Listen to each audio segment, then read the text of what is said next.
Så er det lige med det her med friskhedstegn. Og der er det første, man skal se på, for at den er rigtig frisk, det er, at den står så stiv som et bræt.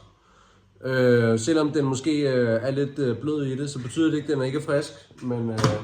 Men det her, det betyder bare, at der kommer rigor mortis ind, så dødstivshed, som sker lidt efter, at den er blevet afledet.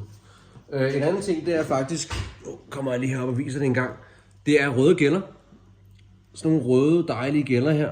Det er også et friskhedstegn, og der kommer stort set aldrig galt i byen, så længe de er røde.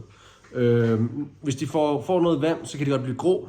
Det kan godt komme hen, hvis man skyller sin fisk lige efter man har fanget den, eller fisken er ligget for længe i nettet.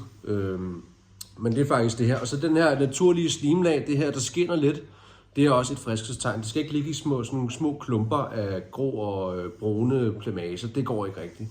Og så den sidste ting, det er, som en rigtig god ting at kigge efter, det er selvfølgelig øjnene. Og det er selvfølgelig lidt svært at se her. Måske kan man lige ane det engang. Men øjnene, de skal simpelthen være klare.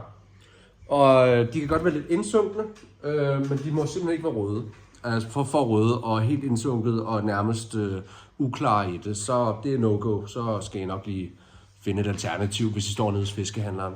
Så det er min råd, og det er for, at man er sikker på, at man får en frisk fisk.